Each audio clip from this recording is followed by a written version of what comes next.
Hi friends, welcome to my channel. நம்மளோட சேனலை இன்னும் நீங்கள் சப்ஸ்கிரைப் பண்ணலை அப்படின்னா சப்ஸ்கிரைப் பண்ணிடுங்க.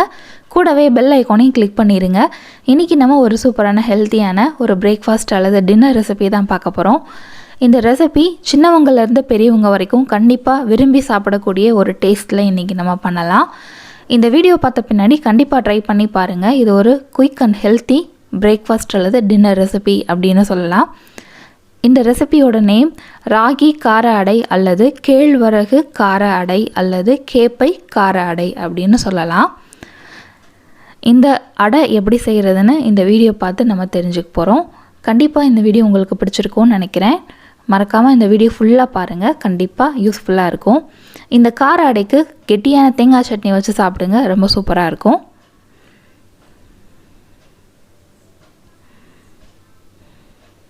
இப்போ அந்த ரெசிபி எப்படி செய்கிறதுன்னு பார்க்கலாம்.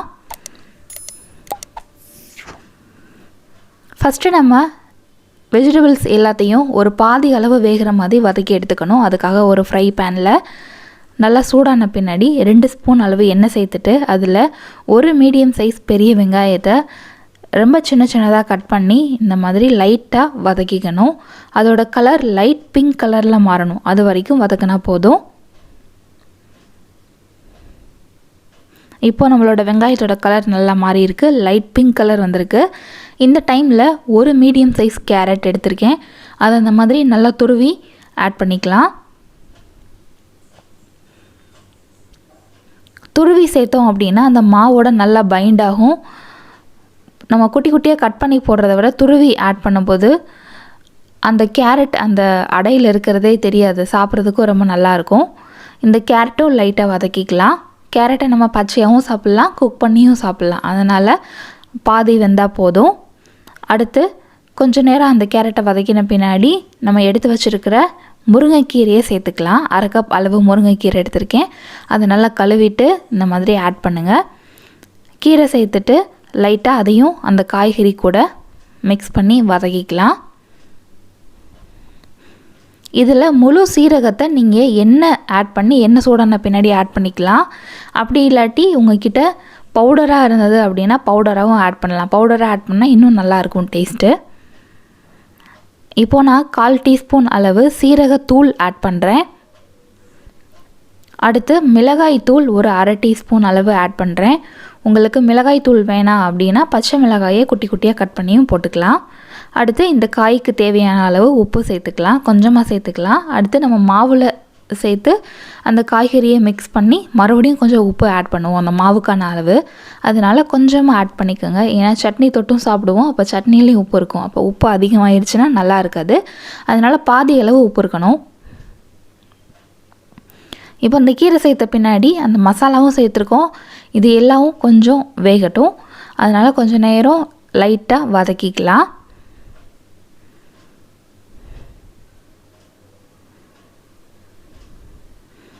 ஓரளவுக்கு கலர் சேஞ்ச் ஆகிருக்கு அந்த காய்கறிகளோடது. இந்த டைமில் ஃப்ளேம் ஆஃப் பண்ணிவிட்டு கொஞ்சம் நேரம் ஆற விடுங்க. ஆறின பின்னாடி நம்ம எடுத்து வச்சுருக்கிற அந்த ராகி மாவில் நம்ம வதக்கின காய்கறியை சேர்த்துடலாம். நான் இன்றைக்கி எந்த அளவு ராகி மாவு எடுத்திருக்கேன் அப்படின்னா 1 கப் ப்ளஸ் 3/4 கப், 1.25 கப் அளவு ராகி மாவு எடுத்திருக்கேன். 1.25 கப் அளவு ராகி மாவில் 8 அடை வரும். இப்போ இந்த மாவுக்கு தேவையான அளவு உப்பும் சேர்த்துக்கலாம். சேர்த்துட்டு ஃபஸ்ட்டு நம்ம அந்த வெஜிடபிளோட ஈரப்பதத்தோடு சேர்த்து அந்த மாவை ட்ரையாக மிக்ஸ் பண்ணிக்கலாம். அதுக்கடுத்து நம்ம தண்ணி சேர்த்து மிக்ஸ் பண்ணிக்கலாம். இந்த கப்பில் 1.25 கப் அளவு நான் மாவு எடுத்திருக்கேன். இப்போது 1 கப் அளவு தண்ணியை சேர்க்குறான். அதுக்கடுத்து நம்ம பத்தலை அப்படின்னா இன்னும் கொஞ்சம் தண்ணி எடுத்துக்கலாம். இப்போ 1 கப் அளவு தண்ணியும் ஃபுல்லாக சேர்த்தாச்சு. சேர்த்துட்டு நல்லா மிக்ஸ் பண்ணிக்கலாம் கட்டி இல்லாமல்.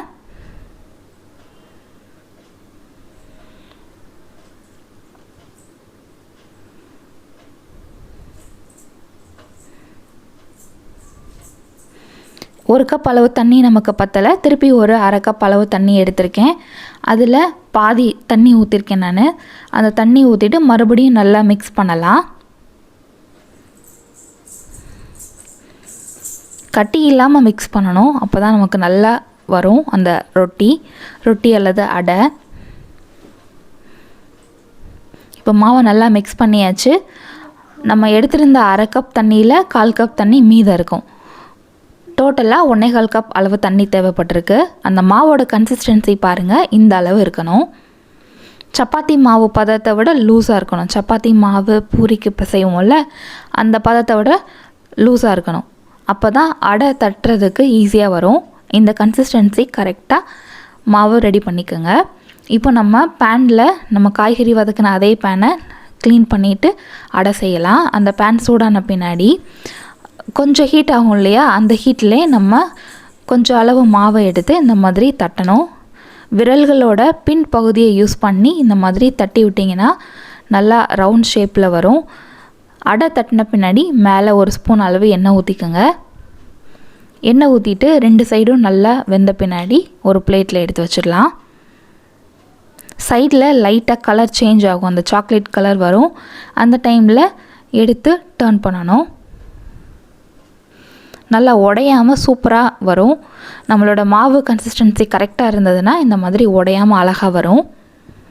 வீக்லி ஒன்ஸாவது இந்த கார அடை அல்லது ராகி அடை கண்டிப்பாக ட்ரை பண்ணி பாருங்கள்.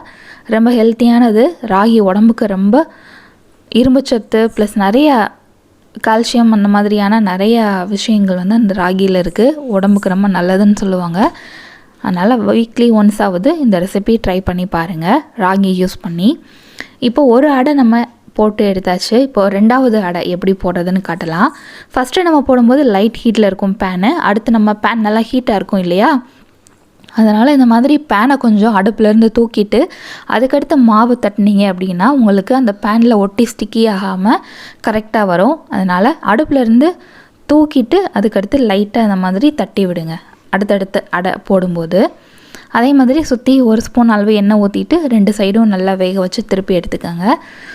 நல்லா உடையாமல் சூப்பரான சாஃப்டான ராகி அடை ரெடி ஆயிடுச்சு. கண்டிப்பாக வீக்லி ஒன்ஸ் ராகி யூஸ் பண்ணி ஏதாவது ஒரு ரெசிபி ட்ரை பண்ணி பாருங்கள். நம்மளோட சேனல்லே ராகி யூஸ் பண்ணி நிறைய ரெசிபி இருக்குது, அதுவும் பாருங்கள். இது கூட தேங்காய் சட்னி வச்சு சாப்பிட்லாம் அல்லது வேர்க்கடலை வச்சு சட்னி வச்சு சாப்பிட்லாம். ரொம்ப சூப்பராக இருக்கும். இந்த வீடியோ உங்களுக்கு பிடிச்சிருக்குன்னு நினைக்கிறேன். இந்த வீடியோ உங்களுக்கு பிடிச்சிருந்தது அப்படின்னா இந்த வீடியோக்கு ஒரு லைக் கொடுங்க, எல்லாத்துக்கும் ஷேர் பண்ணுங்கள்.